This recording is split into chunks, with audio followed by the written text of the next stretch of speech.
Algunos piensan que ser santo tiene que ver con una apariencia externa, otros atribuyen la santidad con impecabilidad. Sin embargo, la Biblia dice que nadie verá al Señor sin primero haber alcanzado la santidad. La pregunta es, ¿cómo podremos ser santos si tenemos una naturaleza corrompida por el pecado? Ya está comenzando tu programa Biblia Fácil y qué bueno es que podamos estar juntos una semana más, con Biblia en mano como siempre, y te agradezco a ti por estar allí reunido con la familia, o probablemente estés viendo o escuchando este programa desde un hotel, desde casa o con los amigos, o te reuniste en algún lugar. Qué bueno es que tú puedas estar aquí con nosotros para poder participar de este estudio bíblico. Cada semana estamos aquí aprendiendo sobre una nueva enseñanza de Jesús. Sin embargo, yo no estoy solo. Tú sabes que Biblia Fácil es un programa para compartir en familia y con los amigos. Estoy aquí con amigos que vinieron de diferentes países, hicieron un alto en sus actividades para poder aprender esta serie maravillosa sobre las enseñanzas de Jesús. Estamos listos una vez más para poder participar del tema de hoy. ¿Estamos listos? Todos aquí tenemos un curso bíblico que fue preparado con tanto cariño y también puede ser tuyo, ahora mismo.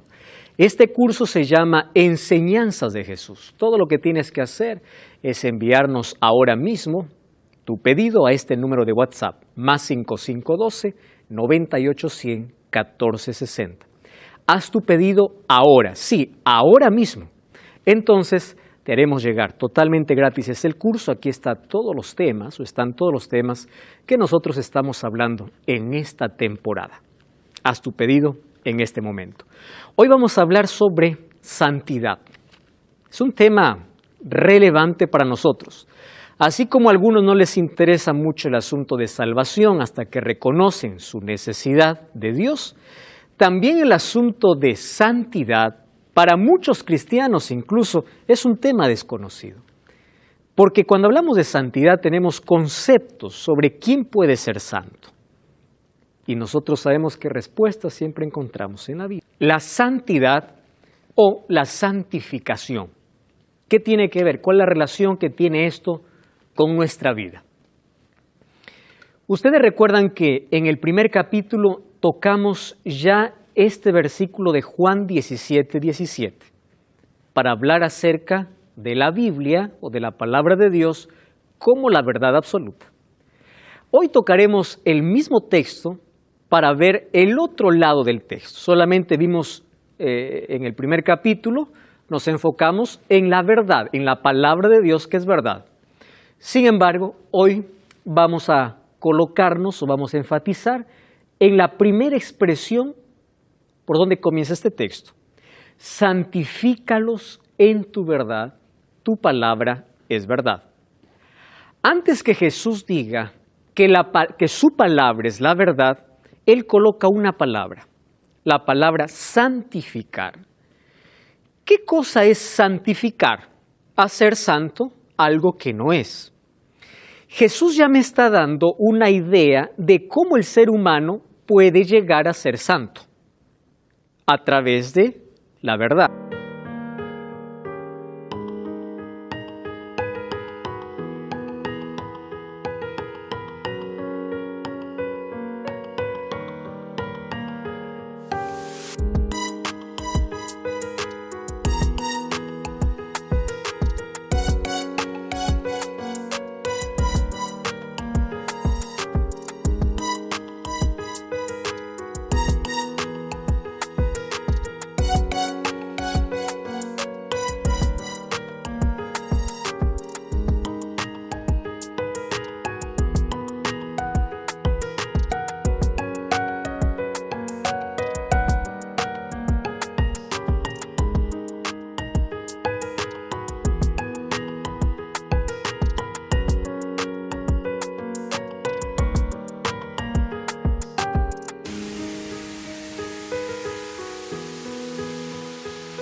Y a través de la palabra de Dios.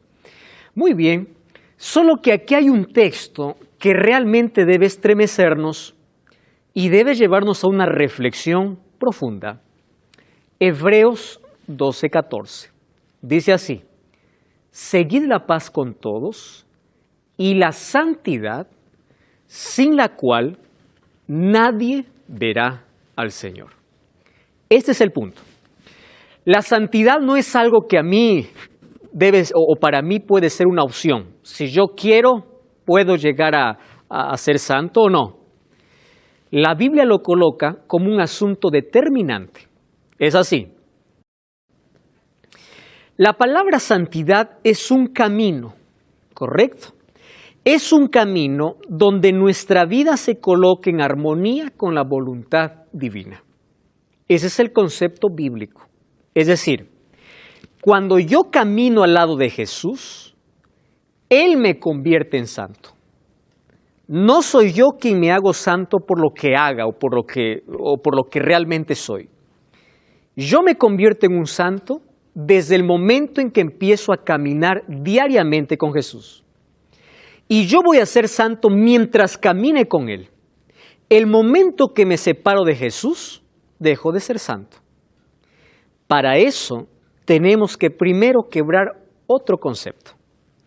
El concepto de santo, para la mayoría, es una persona que ha hecho tantas obras de bien, ¿verdad? Y está allí en algún templo, en algún lugar, y probablemente hay muchas personas que creen que incluso al rezar a una escultura que representa a alguien que es santo, piensan que ellos están intercediendo desde el cielo. Ese ya es un concepto que no es bíblico. ¿Por qué razón? Cuando vamos a Hebreos capítulo 11, vamos a encontrar una galería de hombres y mujeres de fe, comenzando por Abraham, el padre de la fe, o comenzando por Abel, perdón, antes incluso de Abraham. Cuando nosotros vamos al versículo 39, dice que ninguno de ellos alcanzaron todavía la recompensa. ¿Queremos leer? Vamos a Hebreos. Está casi al finalizar la Biblia. Hebreos capítulo 11, versículo 39. Hombres y mujeres de fe. ¿Correcto? Dice así: pero ninguno de ellos, aunque alcanzaron buen testimonio mediante la fe, recibió lo prometido. ¿Cuál era la promesa para ellos? La vida eterna. ¿Eso qué quiere decir? Que aunque ellos hicieron grandes hazañas en el nombre del Señor, ellos todavía no han recibido ¿qué cosa? Su recompensa. ¿Cuál es la recompensa? El cielo, la eternidad. Y si no han recibido la recompensa, ¿dónde están ellos? Descansando en sus tumbas. Entonces no existe un intercesor en el cielo. Y la idea de que santidad tiene que ver con impecabilidad tampoco es un concepto bíblico. Cuando yo digo que algunos piensan que santidad es impecabilidad, hay algunos que creen que ser santo es aquel que no peca. ¿Ustedes han escuchado eso? Él es un santo. ¿Por qué? No peca. De apariencia puede ser. Pero ya sabemos que pecado no son acciones simplemente. Tiene que ver con una condición humana. Ahora, para que nosotros lleguemos a ser santos, tiene que haber una transformación interna, que eso lo puede hacer solamente Cristo. Ahora, ¿es posible que un cristiano pueda llegar a ser santo? Sí. ¿Cuándo? Cuando primero rompemos el concepto de que santo es aquel que no peca. En la Biblia yo encuentro personas que son consideradas santas y al mismo tiempo fueron pecadores. ¿Cómo es posible que un pecador llegue a ser santo? Allí viene el desafío que responder. Romanos capítulo 1, versículo 7. Wilfrido, ¿puedes leer, por favor? Lo que dice el apóstol Pablo. A todos los que estáis en Roma, amados de Dios, llamados a ser santos, gracia y paz a vosotros, de Dios nuestro Padre y del Señor Jesucristo. ¡Wow! Impresionante. El apóstol Pablo dice, los que estáis en Roma, amados de Dios, ¿para qué cosas son llamados? A ser santos. ¿A quién está dirigida esta carta? A la iglesia en Roma. Quiere decir, todos los que están en la iglesia eran llamados a ser santos. ¿Cómo es posible? Florencia, ¿puedes leer el siguiente texto, por favor? Filipenses 1:1. Allí está el texto. Puedes tomar el micrófono. Filipenses 1:1. Pablo y Timoteo, siervos de Jesucristo, a todos los santos en Cristo Jesús que están en Filipos, con los obispos y diáconos. Muy bien, gracias. A los de Roma le dicen, ustedes son llamados a ser santos. A los de Filipos dice, a todos los santos. ¿Quiénes son los santos? Los siervos de Jesucristo. Y estos siervos, ¿por qué llegan a ser santos? Porque están ¿en quién? En Cristo. Este es el concepto bíblico sobre santidad. Entonces, ¿qué cosa es ser santo en la Biblia? Estar en Cristo y estar en la verdad. Jesús dijo, santifícalos en tu palabra, porque tu palabra es verdad. Muy bien, ¿quién es santo? Aquel que está en Cristo, aquel que vive con Cristo, aquel que camina con Cristo. Él llega a ser un santo. El libro de Apocalipsis capítulo 14 dice, versículo 12, aquí está la paciencia de los santos. No está haciendo referencia de aquellos que nunca pecan, sino de aquellos que están ¿en quién? En Cristo. Cuando el ser humano acepta a Cristo, camina con Cristo, se aferra a Cristo, Cristo va cambiando su naturaleza interior, su carácter va a ser diferente. ¿Se acuerdan ustedes que de entre los discípulos Jesús llamó a dos, a los cuales él mismo les apodó hijos del trueno? Llegaron con un carácter terrible. Sin embargo, después de caminar con él, uno de ellos llegó a ser el discípulo del amor, Juan. ¿En qué momento cambió su carácter de discípulo del trueno a discípulo del amor? En el momento que se relacionó con Jesús. Y él llegó a ser un santo. Llegó a cambiar de vida. Santidad entonces no tiene que ver con cuánto caemos o pecamos. Tiene que ver con cuánto tiempo caminamos al lado de Cristo. ¿Está correcto ese concepto? Santidad no tiene que ver con impecabilidad. Santidad en la Biblia significa estar con Cristo, caminar con Cristo y Él nos coloca en armonía con su voluntad. Ahora, mira lo que dice 1 Tesalonicenses 4:3. La voluntad de Dios es vuestra santificación, que os apartéis de la fornicación. Si Dios tiene una voluntad para con el ser humano, es que todos lleguemos a ser santos. ¿Cómo llegamos a ser santos? A través de su palabra y a través de una relación diaria con Cristo. Ahora, esto, lo que les voy a presentar ahora, es lo más elemental para nuestra comprensión en el plan de salvación. Si nosotros llegamos a entender cómo nos salvamos, ¿correcto?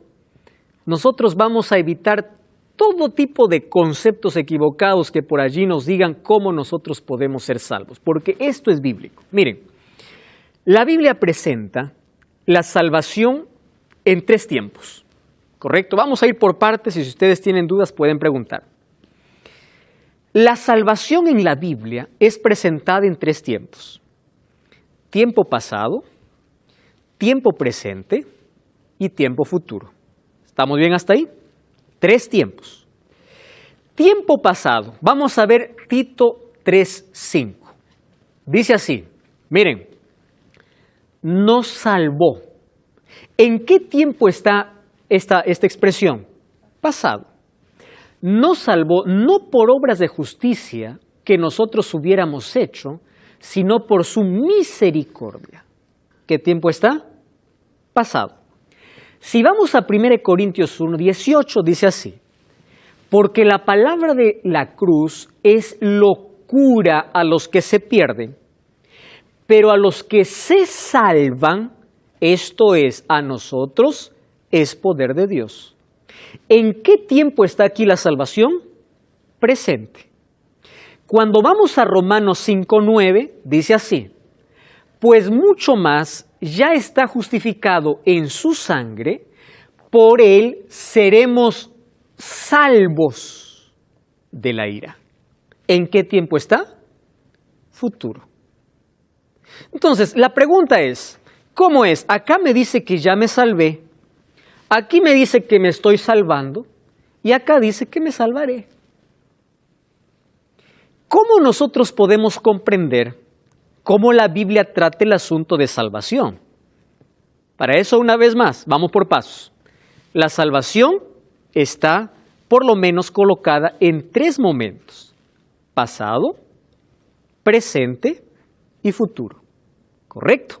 Esto dice la Biblia. Muy bien. ¿Cómo se llama esto?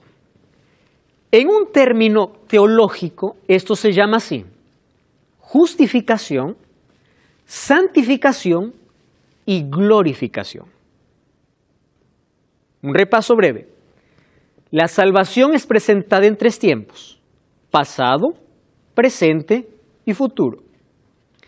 En la Biblia recibe 3 nombres: justificación, santificación y glorificación. Ahora muy atentos a lo que voy a explicar. Ustedes recuerdan que en el capítulo anterior nosotros hablamos sobre la salvación. Y el ser humano se salva por la gracia de Dios. ¿Quedó claro eso, verdad? No nos salvamos por hacer, sino por lo que Dios hace. Muy bien. Solo que la salvación involucra fe, porque el ser humano se salva, dice Efesios 2:8, por fe y gracia. ¿Qué cosa es gracia? Lo que Dios ofrece. ¿Qué cosa es fe? Lo que el ser humano recibe. Es decir, la fe es la respuesta humana ante la iniciativa divina. ¿Quién es el que está interesado en nuestra salvación? Dios. ¿Cómo respondo yo al interés de Dios? Mediante la fe. Pero la fe no es estática. La fe es dinámica. Les explico. La fe no solamente afecta la parte cognitiva del ser humano. Así, fe no es solamente decir yo creo en Dios. Aquel que dice yo tengo fe porque creo en Dios, Santiago 2:19 dice, el diablo también cree. ¿Correcto? Y tiembla. Fe no solamente es decir, la fe demanda ¿de qué cosa? De una acción constante. Ustedes han escuchado aquella historia de aquel malabarista que tenía que cruzar de un lado hacia el otro en una cuerda, en una sola cuerda. Entonces había gente de los 2 lados y en medio había un abismo tremendo. Allí la gente de un lado aplaudía, del otro también, y el malabarista comenzó en una sola cuerda a cruzar todo ese abismo. Con tanto sacrificio y lucha llegó al otro lado y toda la gente estaba allí admirada de aquella hazaña que había hecho este malabarista. Y cuando llegó al otro lado, le preguntó a aquel que le estaba aplaudiendo y le dice, ¿tú crees que yo puedo regresar? Sí, le dice, claro, si tú ya pudiste venir, yo creo que tú puedes regresar. Y él le dice, si tú crees que yo puedo regresar, súbete a mi hombro.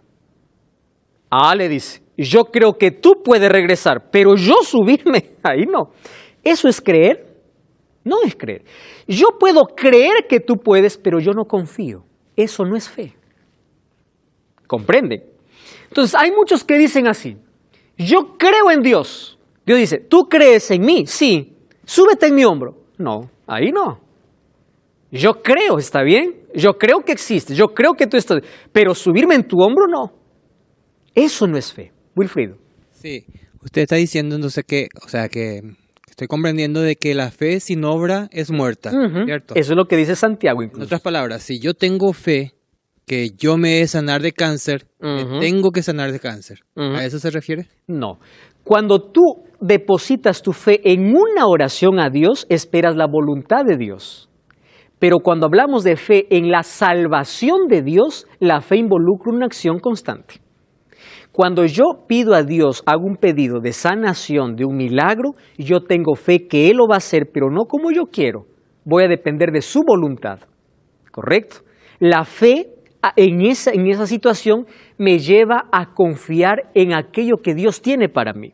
¿Qué tal si yo le pido un año más de vida y Dios no decide darme un año más de vida? ¿Significa que yo no tuve fe? Yo sí tuve fe, pero mi fe fue suficiente como para poder creer en que Dios tenía algo mejor. Te explico un poquito en una historia. ¿Recuerdas que habían 3 hombres allí en Babilonia que creían en Dios, por eso no se arrodillaron delante de una estatua que Nabucodonosor levantó? ¿Correcto? Ellos dijeron así: aunque Dios no nos libre, nosotros seguimos creyendo en Él. Es decir, no nos vamos a arrodillar a tu estatua. Te hago una pregunta.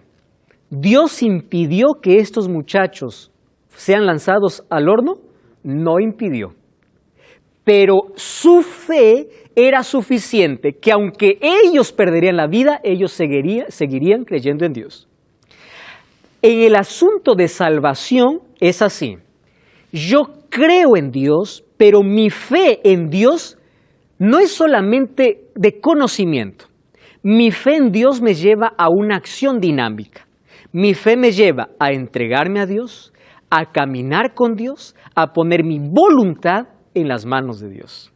Cuando lleguemos al asunto de oración vamos a tocar justamente el asunto que tú nos has comentado, ¿correcto? En asunto de salvación funciona así.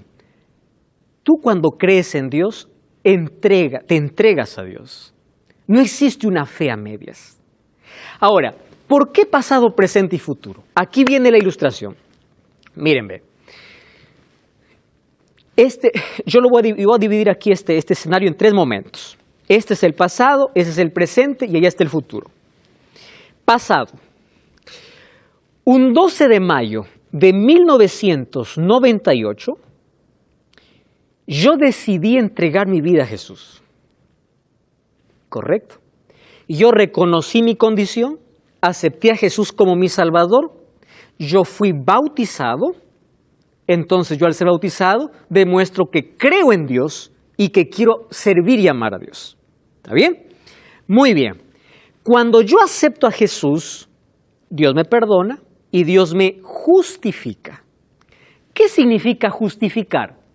Él me hace justo por sus méritos, no por lo que yo haya hecho, sino por sus méritos. Él me perdonó. Es decir, en el pasado Dios me perdonó y me dio una nueva vida. Cuando yo salí del agua, después de ser bautizado, yo digo, pues ya me bauticé. Entonces yo hago lo que quiero, porque yo ya creo en Jesús, ¿correcto? Yo ya soy cristiano. Yo ya me bauticé, ya creo en Jesús. Entonces yo vivo lo que quiero, yo hago lo que quiero. Finalmente, yo ya estoy salvo. Ustedes han escuchado aquella expresión, salvo una vez, salvo por siempre. Hoy vamos a descubrir que eso no es bíblico. ¿Por qué razón? Porque una vez que Dios me justifica, comienza el proceso de la salvación. Dios me justifica en el momento que yo le pido perdón y le acepto como mi Salvador. Pero a partir de allí comienza una caminata al lado de Jesús. ¿Cómo se llama ese acto de caminar todos los días con Dios? Santificación. ¿Correcto? ¿Qué cosa es justificación? Reconozco mi condición y acepto a Jesús como mi Salvador. Entonces Él me salvó. Pero ese es un tiempo pasado. Pero Él me salva diariamente, porque todos los días yo decido caminar con Jesús. Y a medida que camino con Jesús, mis hábitos van cambiando, mi vida va cambiando, mi voluntad se somete a la voluntad de Dios. ¿Correcto? Eso me torna, ¿qué cosa? Santo. ¿Cómo se llama eso? Santificación. Ahora, en este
proceso de santificación, yo soy pecador.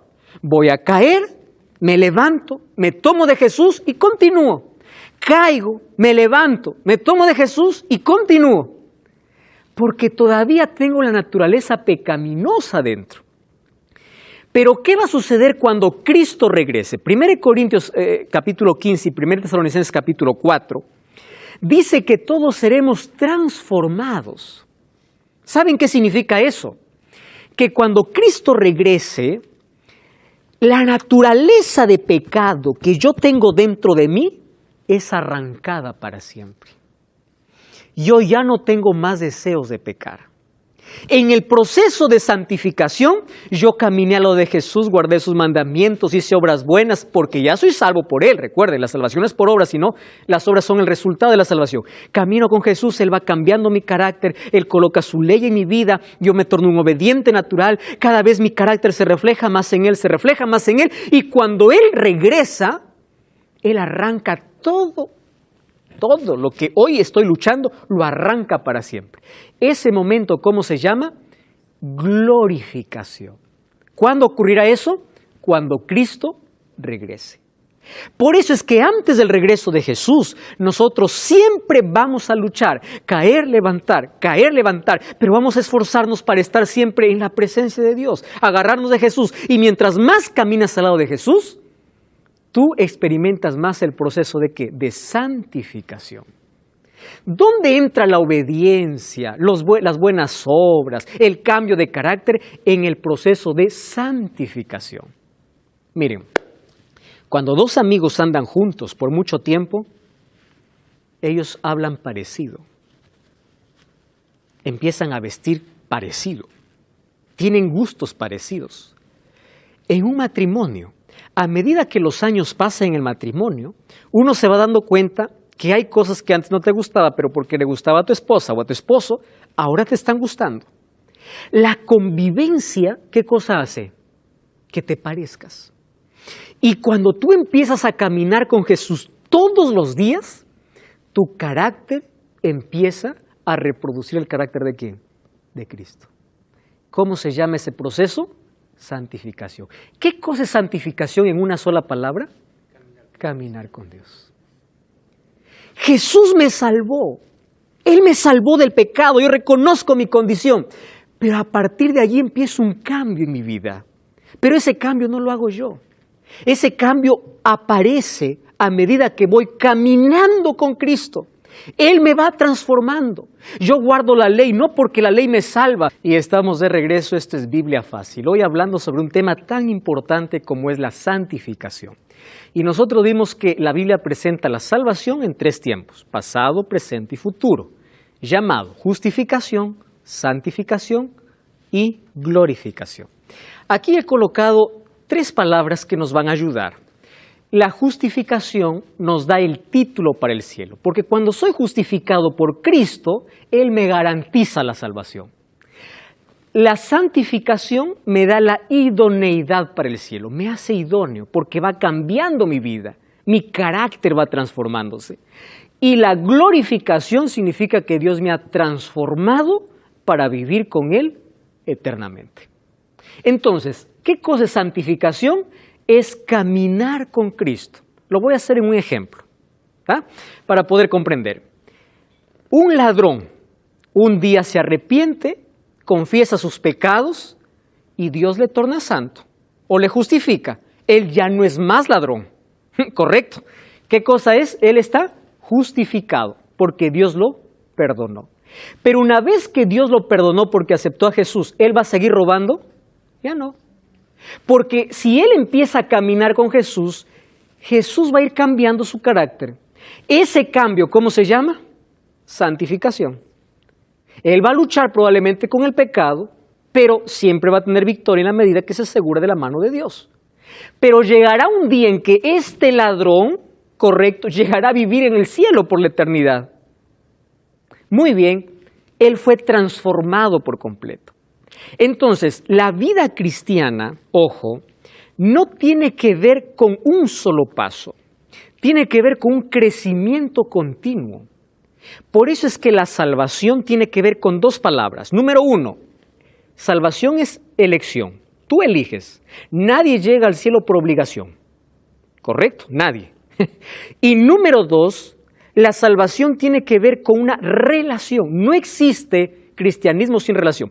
Tú puedes hacer cosas buenas, incluso guardar la ley, pero si no tienes una relación diaria con Dios, estás perdido, porque nadie se salva por hacer. Recuerden el título o el programa anterior. Nos salvamos en la medida que nos relacionamos con Cristo. Pero cuando nos relacionamos con Cristo, Cristo va transformando nuestra vida. Y Él nos coloca su carácter, su palabra, su ley.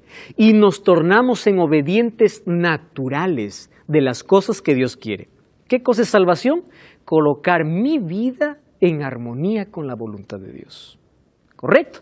Ahora fíjense, salvación en 3 tiempos, pasado, presente y futuro. Para que ustedes jamás se olviden, existen 3 palabras que nos van a recordar y las 3 comienzan con P. ¿Correcto? La justificación me salva de la penalidad del pecado, porque Cristo me hace libre. ¿Correcto? Él me hace justo. La santificación me libra del poder del pecado. Yo ya no soy más esclavo del pecado porque camino al lado de Jesús.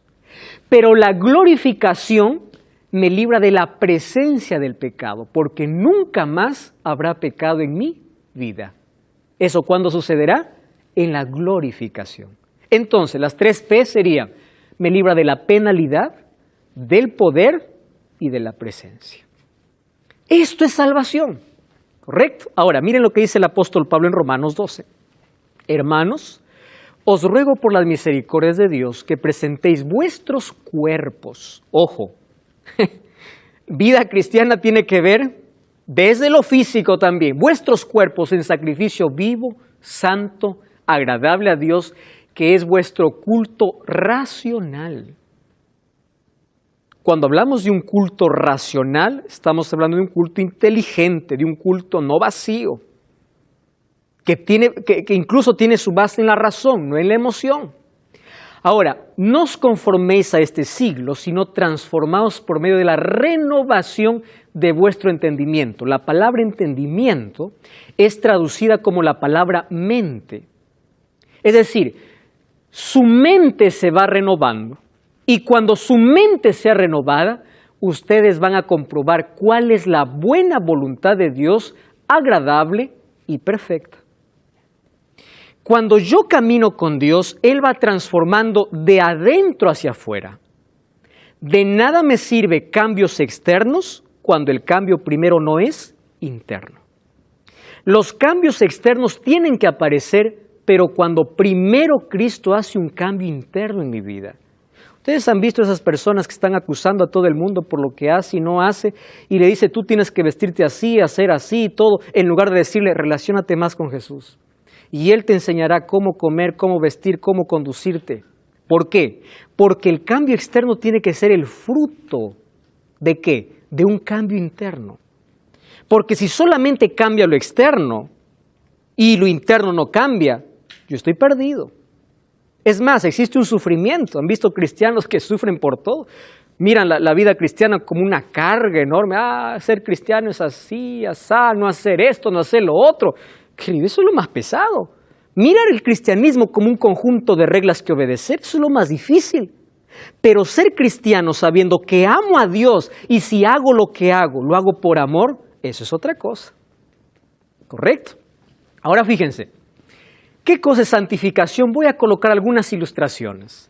Proverbios 4:18 dice, la senda de los justos es como la luz de la aurora, que va en aumento hasta que el día sea perfecto. Es como el amanecer. Te encuentras con Cristo, está amaneciendo en tu vida. Y a medida que el sol aparece, hay más claridad, más claridad. Así es la vida del cristiano. Primero está en la oscuridad, luego hay un amanecer y luego hay un sol esplendoroso en su vida. Ahora, fíjense una cosa. Mientras el cristiano esté más cerca de Dios, más imperfecto se ve. Aquel que dice, yo soy cristiano, hago mi culto y todo, pero anda juzgando y criticando a los demás, no es un cristiano auténtico. ¿Por qué razón? Porque aquel que está más cerca de Dios, como tiene más luz, encuentra más sus fallas que las fallas de los otros. ¿Correcto? Cuando nosotros estamos en la oscuridad y vemos nuestro rostro, podremos parecer perfectos. Mientras hay más luz, más aparecen las imperfecciones. Mientras más caminas al lado de Jesús, más reconoces tu condición. Y al reconocer más tu condición, ¿qué hace? Que te aferres más de Jesús. Eso es ser cristiano. Ahora fíjense, ser cristiano es también como un girasol. Es interesante cómo es la única flor que sigue al sol desde que aparece hasta que anochece. Y es más, se parece al sol. Eso es vida cristiana. Que sigas a Jesús tanto que termines pareciéndote a Él. Eso es santificación. Otro ejemplo.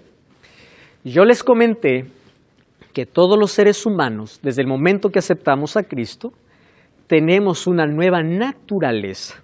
¿Recuerdan eso? Porque nosotros venimos con una naturaleza de pecado. Pero la naturaleza espiritual es colocada dentro de nosotros. Y dentro de nosotros se vive la mayor lucha todos los días. Todos aquellos que aceptamos a Jesús y iniciamos una relación con Dios, conocemos que la lucha no es fácil.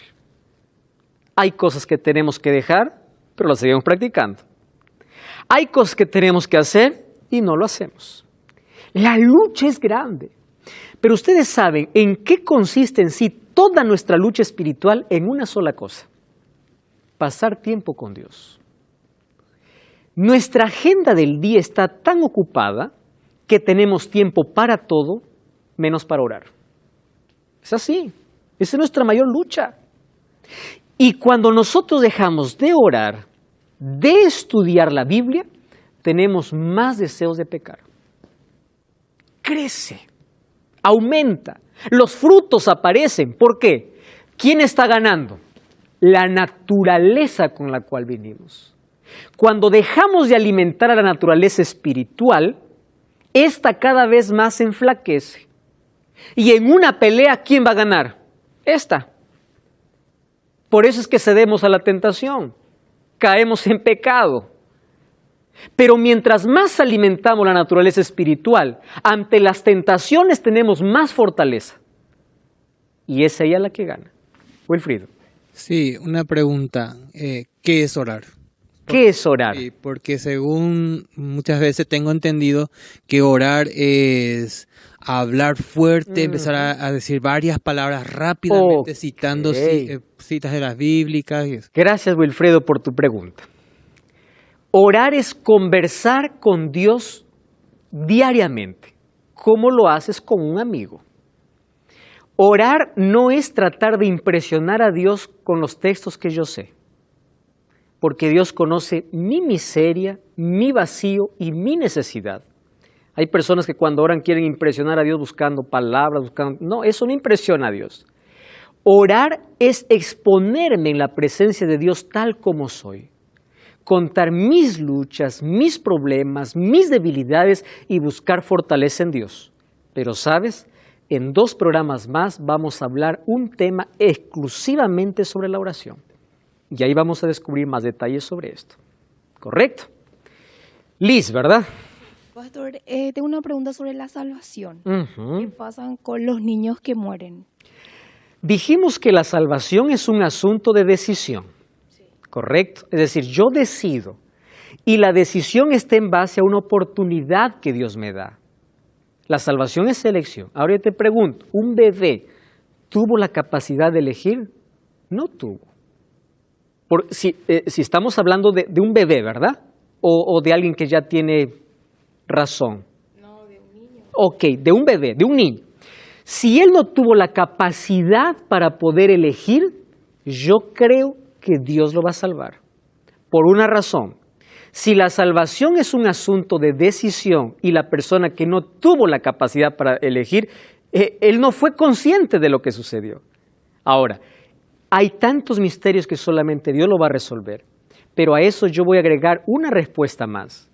Las personas que murieron incluso sin tener la conciencia completa del error en donde ellos estaban, también serán salvos.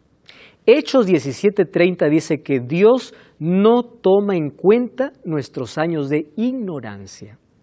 Es decir, nosotros somos responsables desde el momento que conocemos qué decisión tomar y aún así la rechazamos. Por eso es que nadie se va a perder por lo que hizo o no hizo, sino